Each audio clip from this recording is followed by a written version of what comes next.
जय श्री कृष्णा दोस्तों ज्ञानसार YouTube channel में आप सभी का स्वागत है। दोस्तों आज की जो मेरी कहानी है वह घोड़े और भैंस के ऊपर है।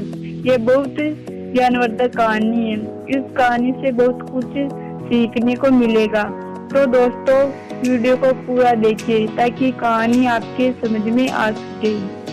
एक समय की बात है, मनुष्य भी पशुओं की तरह जंगलों में रहता था। उस समय मनुष्य के पास इतनी विकसित बुद्धि नहीं थी, फिर भी वह पशुओं से कुछ हद तक बेहतर था। एक दिन की बात है, जंगल में किसी घोड़े को एक भैंस ने सींग मारकर घायल कर दिया। अब घोड़े ने भैंस से बदला लेने की ठानी, पर बदला कैसे ले, यही समस्या वाली हुई थी। घोड़े ने अपने समुदाय को इकट्ठा करके उनसे मंत्रणा की कि वो किस प्रकार देश को सजा दिला सकता है। सबने अपने अपने बुद्धि अनुसार घोड़े का परामर्श दिया। किसी ने कहा कि वो अपनी समस्या शेर के पास ले जाए, क्योंकि शेर सभी जानवरों का राजा होता है।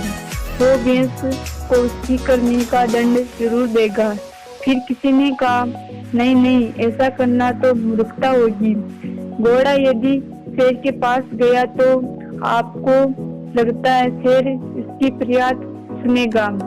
वह तो ये सोचकर बहुत अधिक खुश होगा कि चलो घर बैठे ही भोजन आ गया है, इसलिए तुम्हें किसी और से सहायता मांगनी चाहिए। तभी एक घोड़े ने कहा, ये देखो, इस धरती पर सबसे बुद्धिमान मनुष्य होता है।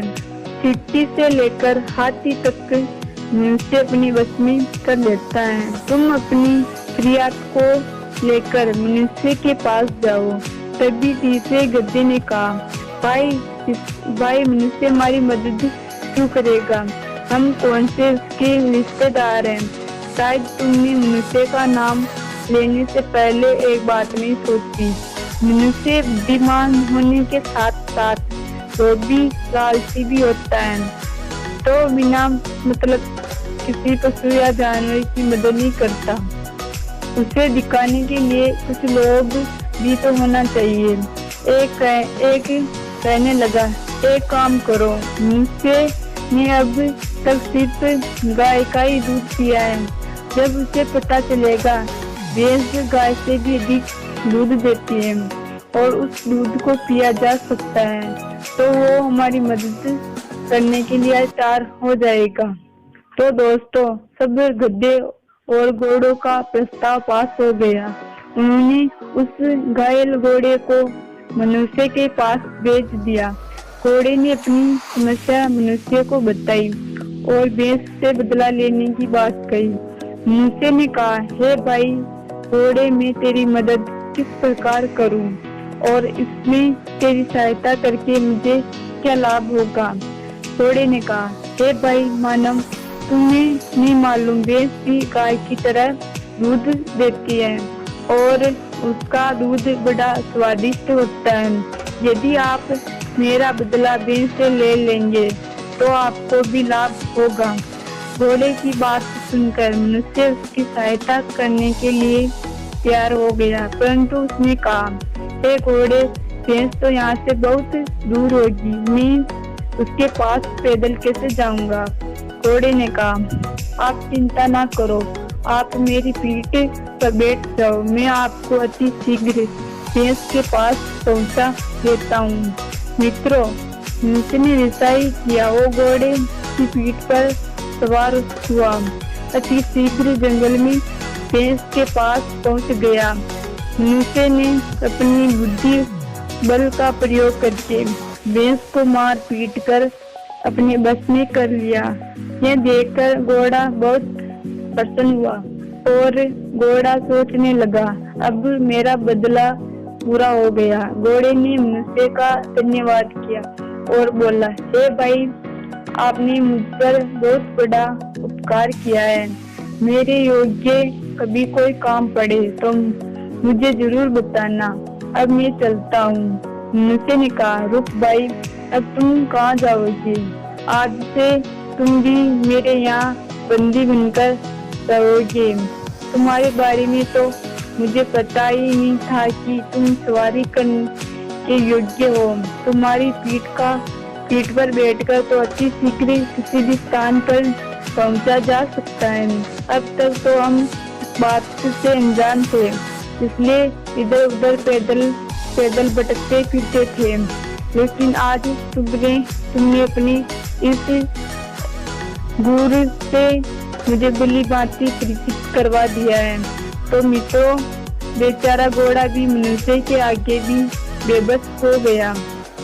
उसी दिन से घोड़े ने भी मनुष्य के बंधन को स्वीकार कर सवारी देने का काम शुरू कर दिया। देश ने हंसते हुए घोड़े से कहा, अरे मूर्ख, तुमने मुझे तो बंधन में डलवा ही दिया, स्वयं भी अपनी ही बनाई जाल में फंस गया। इसलिए कहते हैं, दूसरों के लिए कुआं खोदने वाला एक दिन स्वयं ही उसमें गिरता है। सुख की इच्छा रखने वालों को चाहिए कि वो जैसे अपने आप को सुखी देखना चाहता है, उसी प्रकार दूसरे को भी देखे, क्योंकि अपने दूसरे में बराबर ही सुख दुख होते हैं।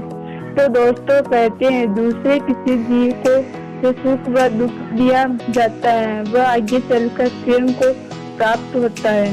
तो दोस्तों, पद्म पुराण में लिखा है, दूसरों के द्वारा दिए गए जिस बर्ताव को अपने लिए नहीं चाहते हो तो उस दूसरे के प्रति भी मत करो, क्योंकि बर्ताव अपने लिए अप्रिय है वह दूसरों के लिए प्रिय नहीं हो सकता है। जो दूसरे उपकार करना चाहता है, निश्चय है कि पहले उसी की अपकार हो जाता है। इसलिए हमें किसी का अपकार नहीं करना चाहिए।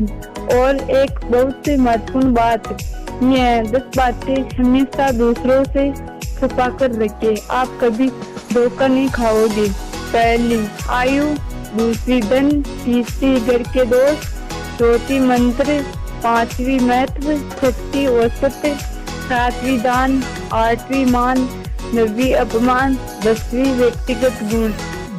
तो दोस्तों, यदि 10 चीजों को किसी के सामने प्रकट नहीं करोगे तो आपको कभी दुखी नहीं होना पड़ेगा, नहीं लज्जित होना पड़ेगा, ना कभी आपके मार्ग में रोड़ा बनेगा, ना कोई आपकी जीभ के आगे आएगा, ना कोई शत्रु आपको नुकसान पहुंचाएगा, ना आप किसी के बंधन में पड़ेंगे। आशा करती हूँ दोस्तों, आप सभी को मेरी कहानी पसंद आई होगी। अगर आप सभी को मेरी कहानी पसंद आई हो तो मेरे YouTube चैनल को सब्सक्राइब कीजिए और वीडियो को लाइक करके कमेंट में लिख दीजिए। जय श्री कृष्णा दोस्तों, राधे राधे।